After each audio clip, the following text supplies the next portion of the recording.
Donc, je suis Christophe Saint-Pierre, je suis archéologue à la direction départementale de l'Aveyron et nous sommes ici sur le site de hauteur fortifiée de la Granède, qui est un site qui surplombe la ville de Millau complètement sur la bordure nord du plateau du Larzac.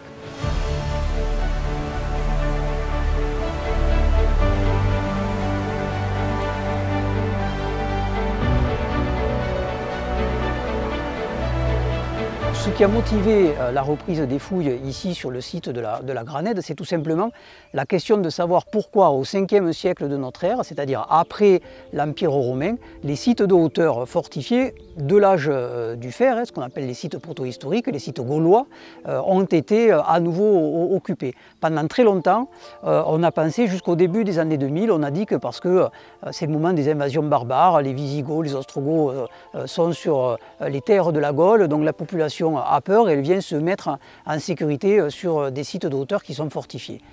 Depuis le début des années 2000, on n'est plus du tout sur cette interprétation-là. On pense qu'au contraire, dans les plaines, la population continue à vivre, les exploitations agricoles se développent.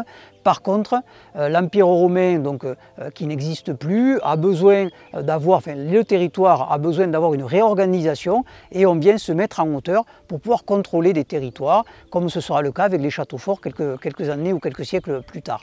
Donc c'est ce qui a motivé la reprise des fouilles ici, puisque quand Louis Balsan, qui a été le premier archéologue à venir sur le site dans les années 50, avait trouvé ce qu'il avait interprété comme étant une église. Donc l'église fixe le statut du site, c'est la raison pour laquelle on a commencé à travailler sur l'église. On a trouvé une église qui est ce qu'on appelle paléo-chrétienne, c'est-à-dire qu'elle est immédiatement au moment de la généralisation du culte chrétien sur le territoire de la Gaule, donc au milieu du 5e siècle de notre ère.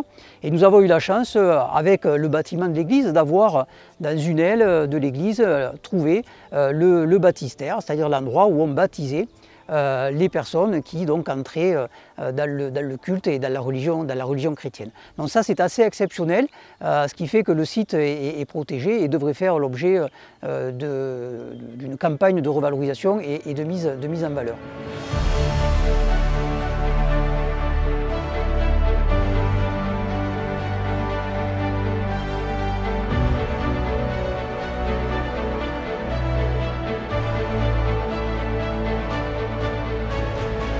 Alors, on nous pose toujours la question de savoir qu'est-ce que vous trouvez, quels sont les trésors que vous trouvez. Alors pour nous, les trésors, ils sont toujours modestes. Et nous, il suffit que nous trouvions une céramique pour être contents et pour nous trouver un trésor. Et cette année, par exemple, on a trouvé dans les niveaux gaulois, on a trouvé un tout petit élément, qui est un élément qui, pour le visiteur lambda, ne présente pas d'intérêt, mais pour nous, qui est extrêmement important, puisqu'en fait, il s'agit de l'extrémité d'une chaîne de suspension d'épée. C'est une chaîne de suspension d'épée qui est gauloise, donc ça veut dire que pour nous, on a des guerriers gaulois qui sont venus fréquenter le site, soit pour y vivre, en permanence, soit pour venir y rendre un culte.